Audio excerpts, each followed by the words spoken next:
নজর রাখবো পরবর্তী সংবাদে। কৈলাসহরে প্রকাশ্যে আসছে সাংগঠনিক দুর্বলতা। তারই মধ্যে অভিযোগ উঠছে যে কার্যত বিজেপির হাতছাড়া হচ্ছে এবার গ্রাম পঞ্চায়েত, বিশেষ করে নূরপুর গ্রাম পঞ্চায়েতের পর এবার ধুলিয়ারকান্দি গ্রাম পঞ্চায়েত শাসক দল বিজেপির হাতছাড়া হতে যাচ্ছে। ৩রা মার্চ সোমবার বিকেলে ধুলিয়ারকান্দি গ্রাম পঞ্চায়েত প্রধান এবং উপপ্রধানের বিরুদ্ধে ৬ জন পঞ্চায়েত সদস্য লিখিতভাবে অনাস্থা প্রস্তাব জমা দিয়েছে ঊনকোটি জেলা পঞ্চায়েত আধিকারিকের নিকট, এবং সে সঙ্গে কৈলাসহর মহকুমার গৌরনগর ব্লকের অধীনে থাকা ১১ আসন বিশিষ্ট ধুলিয়ারকান্দি গ্রাম পঞ্চায়েতটি বিজেপি দলের দখলে ছিল। ১১ আসন বিশিষ্ট ধুলিয়ারকান্দি গ্রাম পঞ্চায়েতের বিজেপি দলের ৭ জন নির্বাচিত পঞ্চায়েত সদস্য এবং কংগ্রেস দলের ৪ জন নির্বাচিত পঞ্চায়েত সদস্য ছিল। বিজেপি দল ধুলিয়ারকান্দি পঞ্চায়েতটি দখল করবার পর বিজেপি দলের নির্বাচিত পঞ্চায়েত সদস্য রেবা রানী বিশ্বাসকে প্রধান এবং বিজেপি দলের অপর নির্বাচিত পঞ্চায়েত সদস্য তোফাইল আহমেদকে উপপ্রধান করা হয়েছিল।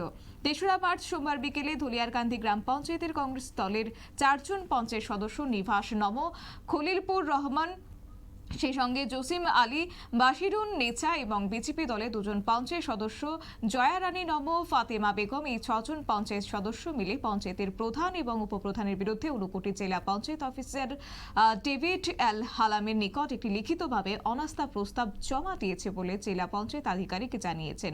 গোটা বিষয়কে কেন্দ্র করে কি রয়েছে বক্তব্য জেলা পঞ্চায়েত অফিসারের, শুনুন। ধুলিয়ারকান্দি গ্রাম পঞ্চায়েত থেকে টোটাল 11 জন মেম্বার আছে। 11 জন মেম্বার থেকে 6 জনে অনাস্থা আনছে প্রধান আর উপপ্রধানের এগেনস্টে। আজকে আমার অফিসে তারা জমা দিছে। প্রধানের নাম কি ছিল? প্রধানের নাম তো দেখাই। আচ্ছা, স্যার, যারা যে 6 জন পঞ্চায়েত সদস্য মানে অনাস্থা আছে তাদের নাম কি স্যার? যে জমা দিছে মেম্বার ছিল নিবাস নম, উনি হলো একজন ধুলিয়ারকান্দি গ্রাম পঞ্চায়েত মেম্বার। বাকিরা হলো জয়া রানী নম, তারপরে খলিলুর রহমান,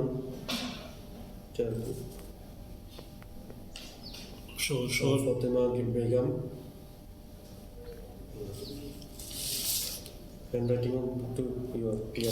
টোটাল 6 জন।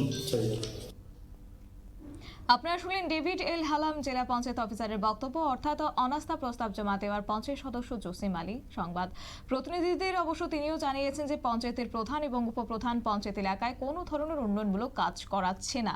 ওনারা প্রতিদিন পঞ্চায়েত অফিসে আসেন না এবং প্রধান উপপ্রধান দুজনই বিভিন্ন দুর্নীতির সঙ্গে জড়িত রয়েছে বলে অভিযোগ উঠে আসছে। নিয়ে নিচ্ছে ছোট্ট একটি বিজ্ঞাপন বিরতির সঙ্গে থাকুন।